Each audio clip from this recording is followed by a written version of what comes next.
नमस्ते। तो आज हम इस वीडियो में मिर्क इलेक्ट्रॉनिक्स लिमिटेड इस कंपनी के रिलेटेड फुल इंपॉर्टेंट डिटेल्स देखने वाले हैं। जैसे कि कंपनी कौन से बिजनेस में काम करती है, कंपनी का प्रॉफिट एंड लॉस स्टेटमेंट में कंपनी प्रॉफिट अर्न कर पा रही या फिर नहीं, कंपनी के बैलेंस शीट में कंपनी के ऊपर कितना बोरिंग्स है, साथ ही में कंपनी के कैश फ्लोज कैसे है और कंपनी के पास कितने रिजर्व है वो भी हम देखेंगे। और कंपनी के डेप्टर डेज और उसके साथ ही में इन्वेंटरी डेज में कंपनी के नंबर्स कैसे है। और लास्ट में हम कंपनी का रिलेटेड जो शेयर होल्डिंग पैटर्न है उसके बारे में इंफॉर्मेशन देखेंगे, ताकि हमें ये पता चल सके कि कंपनी के प्रमोटर के पास कंपनी की एक अच्छी हिस्सेदारी है या फिर नहीं, और उसके साथ ही में एफआईज और डीआईज इस कंपनी में कितने इंटरेस्टेड है। तो इस कंपनी के रिलेटेड जो इंपॉर्टेंट डिटेल्स है उसमें सबसे पहला जो पॉइंट है, कंपनी कौन से बिजनेस में काम करती है उसके बारे में सबसे पहले हम इंफॉर्मेशन देखते हैं।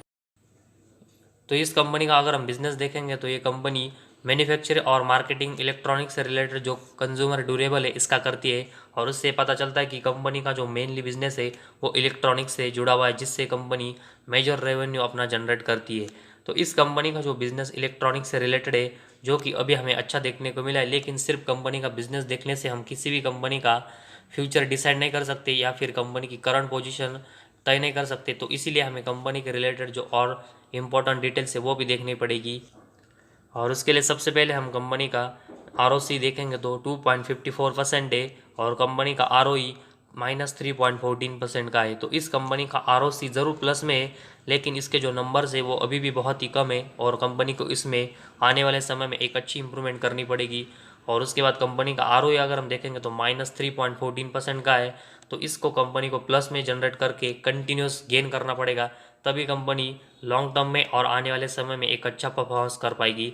तो इस कंपनी का रेशोज देखने के बाद हम कंपनी के प्रॉफिट एंड लॉस स्टेटमेंट के बारे में इंफॉर्मेशन देखते हैं, जिसमें हम पिछले 6 सालों का कंपनी का परफॉर्मेंस देखने वाले हैं। और उसमें सबसे पहले हम सेल सेगमेंट देखेंगे, जिसमें कंपनी ने मार्च 18 में 728 करोड़ का सेल्स किया था, जो कि इसके बाद 644 करोड़ का रहा। इसके बाद मार्च 20 में 604 करोड़ का रहा। तो मार्च 18 के बाद अगले 2 साल में कंपनी की जो सेल्स की ग्रोथ है वो थोड़ी सी कम हुई थी, लेकिन इसके बाद मार्च 21, 22 और ट्रेलिंग 12 मंथ्स में कंपनी ने सेल्स में एक अच्छी ग्रोथ की। और मार्च 21 में कंपनी का सेल्स 766 करोड़ का रहा। इसके अगले साल 1192 और ट्रेलिंग 12 मंथ्स में 1132 करोड़ का रहा है।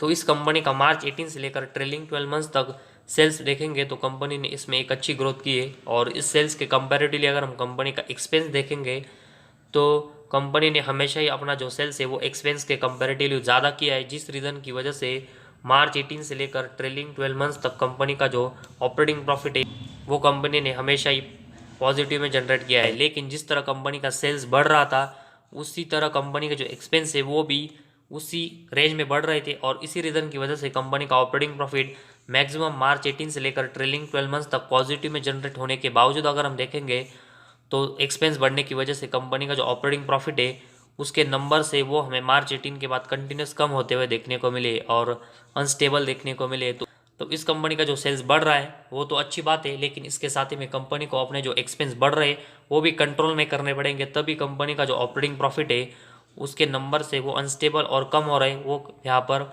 बढ़ते हुए देखने को मिलेंगे। तो इस कंपनी का जो अभी ऑपरेटिंग प्रॉफिट प्लस में है तो एक ठीक ठाक बात है, लेकिन इसकी जो ग्रोथ कम हुई है वो भी कंपनी को आने वाले समय में बढ़ानी पड़ेगी।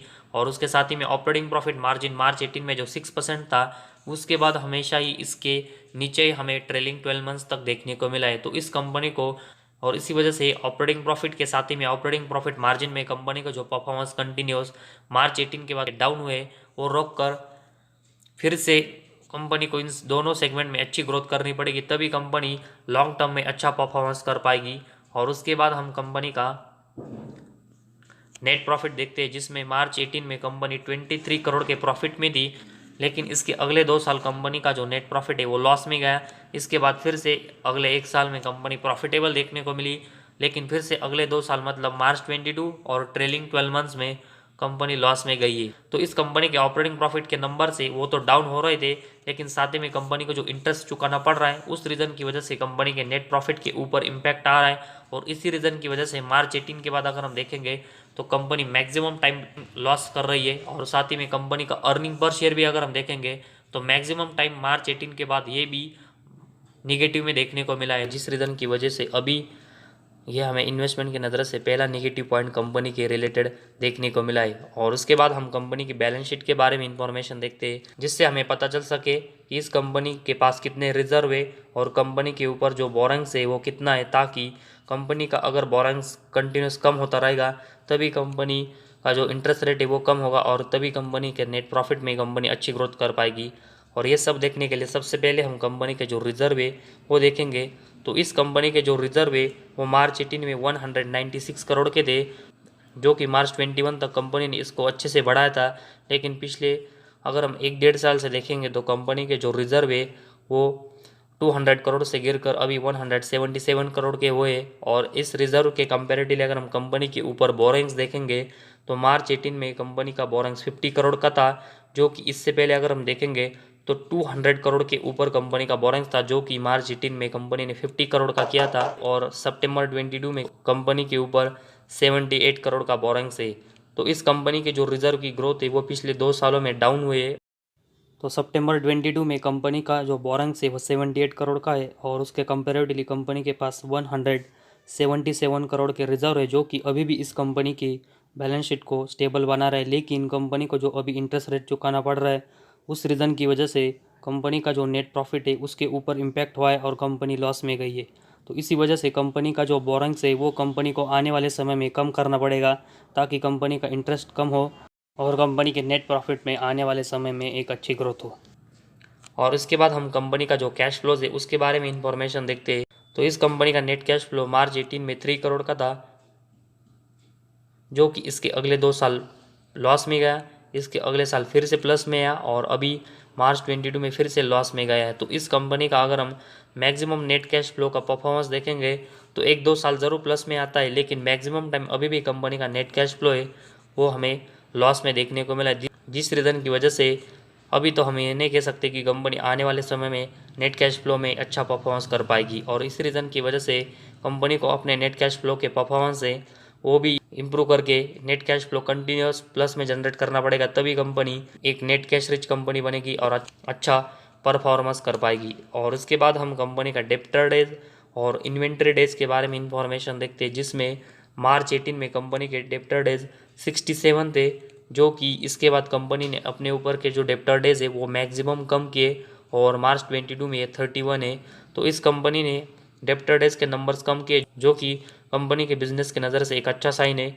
और उसके बाद कंपनी के इन्वेंट्री डेज देखेंगे, जो कि मार्च 18 में 157 थे और इसके कंपैरेटिवली कंपनी ने अभी मार्च 22 में इसको कम किया है। लेकिन अभी भी कंपनी की जो इन्वेंट्रीज है वो बहुत 100 के ऊपर और बहुत ही ज़्यादा है। तो इसी वजह से कंपनी को अपने जो इन्वेंट्रीज है उसमें आने वाले समय में एक अच्छी ग्रोथ करके इसके नंबर्स कम करने पड़ेंगे।